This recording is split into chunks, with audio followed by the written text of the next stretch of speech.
Every year, thousands of Indian students come to New Zealand, and they pay a lot of money to study there. But we don't know much about them. So the Wireless is in India to find out more about these young, ambitious students hitting our shores.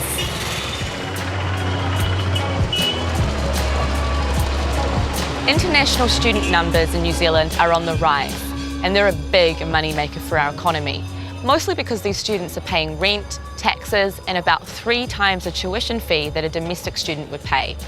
In 2014, the value of the international education industry clocked in at about $2.8 billion.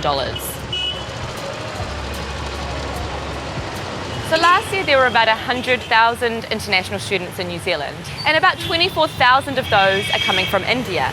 But interestingly, most Indian students aren't coming to New Zealand to go to university. In fact, 3/4 of them are going to private training establishments, or PTEs for short. While the large majority of Indian students go to PTEs, which generally offer cheaper courses and easier admission, a small number do go to universities. We headed to the south of India to speak to 2 students about their decision to study at the University of Auckland. So many young Indians go overseas to study, you know, even the ones that come from lower income homes, they take out big loans. And why do you think so many young Indians go overseas to study? So the thing is that when you talk about why Indians go abroad to study, we have to talk about the education system in India. The Indian education system, especially for the higher education, it's not so much developed as of in overseas places, especially University of Auckland. It's ranked in top 100 in the world, if I'm not wrong. 82nd as per QS World Rankings. It just went up. It just went up. It's good to study in such a place. I'm graduating from a top 100 university. What else I want? How much is your master's? 18. So it's 18 months? It's an 18-month course, and it's costing me like $72,000. Wow. It's quite on the high side. For me, it's a good situation to be in New Zealand as of now. It's a stable economy, and it's a welcoming society. That's the best part about New Zealand. Do you think so? Yeah, I think New Zealanders are welcoming. So you want to stay in New Zealand after you finish studying? Yeah, that's the main point why I'm coming to New Zealand. To stay? Yeah, I'm thinking of getting a PR over there. Yeah, once I get the job, I think I can apply for a PR in like 5-6 months once I get into a job. How important is education to Indians? If you don't have education, you don't have anything. If you look at the whole picture of India, more than 60-70% are still undereducated. New Zealand provides a good education system, higher education system, British education system, especially from India being a Commonwealth nation, coming to another Commonwealth nation, it's fine for us. On the side? Yeah, from the slide it down. Like this? If you want to consider India under one religion, that's cricket only. That's the only one religion, it's unified in India. Yeah, absolutely. And I'm into sports also, I play cricket. Yeah, yes, good. So, and New Zealanders love cricket. New Zealanders, that's one of the first things I said to my father. Once I'm going abroad, I will go to a country where cricket is there. No, you'll have to eventually come back, I guess, because this is really home for you. That's a problem. You have to come back. Yeah, this is home. Yeah, absolutely. Surely he have to come back. Yeah, you're going to come back for your mum. Or else I will miss him. Oh.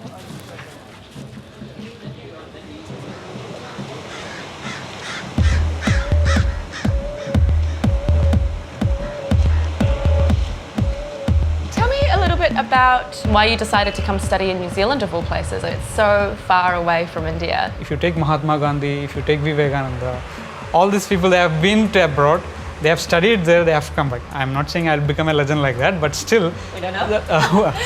But you get that kind of exposure so that you'll know the difference studying here, studying there. And you might ask me why you didn't choose any other country, but I don't know. Maybe I'm attracted to New Zealand. I didn't have any other choice. So for your 1-year diploma, postgraduate diploma, how much will it cost? In New Zealand dollars, it's like 38,381. 38,000. 381. 381, exactly. You know exactly to the because, $1. Because I am paying that, because that's the amount which I've taken from the bank. What's your biggest fear about coming to New Zealand? Maybe the part-time job which I should find. Do you have any contacts? I mean, how will you even go about finding a job? Do you know how? Uh, I should say I don't know. I don't have any idea about that. I've heard some Indian restaurants, they ask you to wash the plates and all. I don't know. Depends, but I'm ready to do any job. Why do you think so many Indian students are leaving India? I mean, you guys have good universities here. I mean, what do you think the impetus is for them to leave and study out abroad? One thing I have seen is that there is no good opportunities for the youth.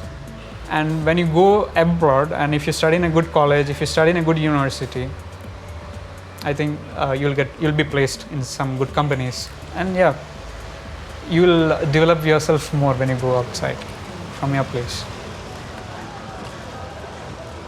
The global education market is a multi-trillion-dollar industry. Right now, there are almost 5 million students studying abroad, and that figure is expected to grow to 8 million in the next 10 years. So we've been in India for about a week now. It's become quite clear that the students are coming to New Zealand to study, but that's not the sole purpose of their trip. They do want to stay in New Zealand and they do want to get permanent residency. And one thing that we were quite surprised to learn is that the New Zealand government is actually encouraging people to come to New Zealand on student visas and then progress to PR or permanent residency. We've travelled up to the Punjab region in northern India. Now this is where most of the Indian students that come to study in New Zealand are from. We're here to talk to some of Chandigarh's best agents to find out the process that students have to go through when they want to come to study in New Zealand, but also some of the potential pitfalls and traps they can get stuck in along the way. This is one of the many signs we've seen in India that's advertising education abroad in countries like the UK, Canada, Australia and New Zealand, although this one doesn't have the current New Zealand flag, it's got the one that came second in the recent flag referendum.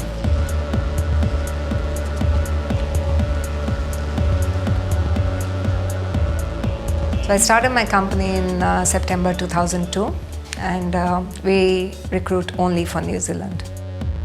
In India, the population is so much, so the top universities have a cutoff rate at probably 98%, right? So even the really good ones can't get into the top universities.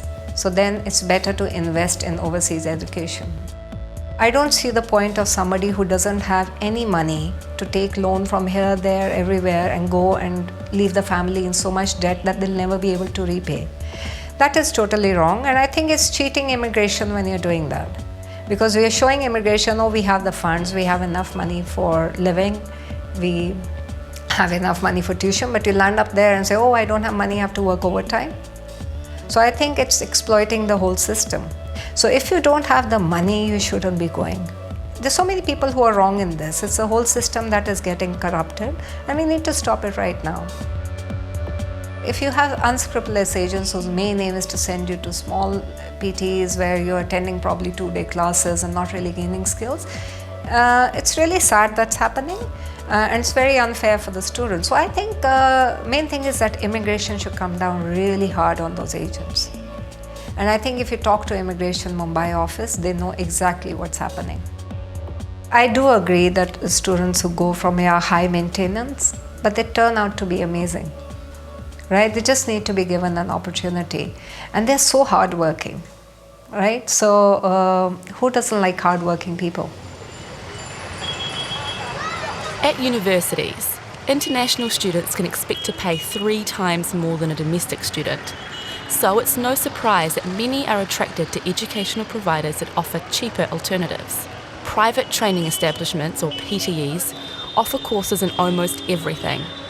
A course at a PTE can cost 1/3 of the price of a university degree. Last year, there were 63,600 international students at PTEs. 1/3 of them were from India. But Navneet Singh, the co-owner of Go Global Education Consultants, says most of our country's private training establishments are below standard. So when we talk of PTEs in generic, I'll say 80% of them are not worth what an international student is paying. I'll be categorical, 80% are not worth what an international student is paying.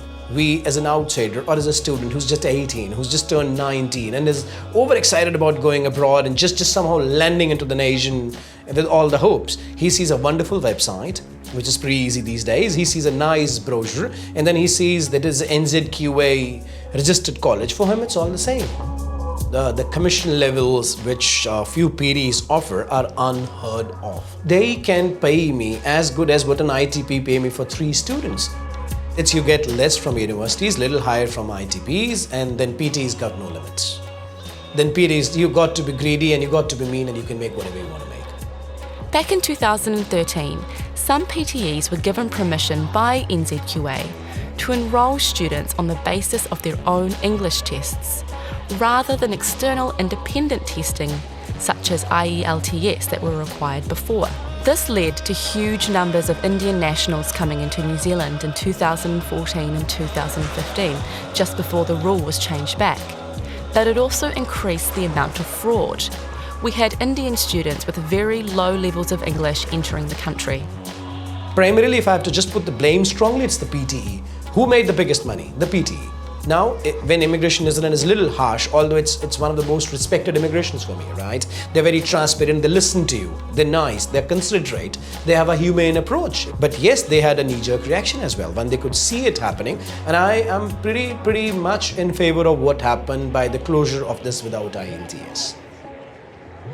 And there's no differentiator, no known differentiator between a good and a bad agent legally. The onus lies on the student, and I would say in a big way on New Zealand immigration to educate people. So the process can only be controlled when the government is little more stronger onto it. Till then, we cannot control people's greed. It's a business with a lot of opportunity. You don't need a qualification to be an education agent. You don't need an office to be an education agent. You don't need to have ever been to that country to be an education agent. The growth of Indian student numbers in New Zealand has, so far, been a mixed bag. Generally speaking, more students mean more money in our economy, more jobs in the sector, and a chance for Kiwis to be exposed to new cultures and different ways of thinking. Plus, we need skilled migrants.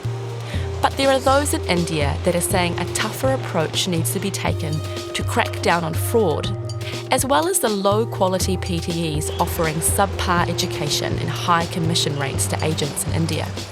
With the New Zealand government's goal of increasing the education sector's value to $5 billion, more work will need to be done to limit the harm to New Zealand's educational reputation and to continue the healthy flow of international students to our shores.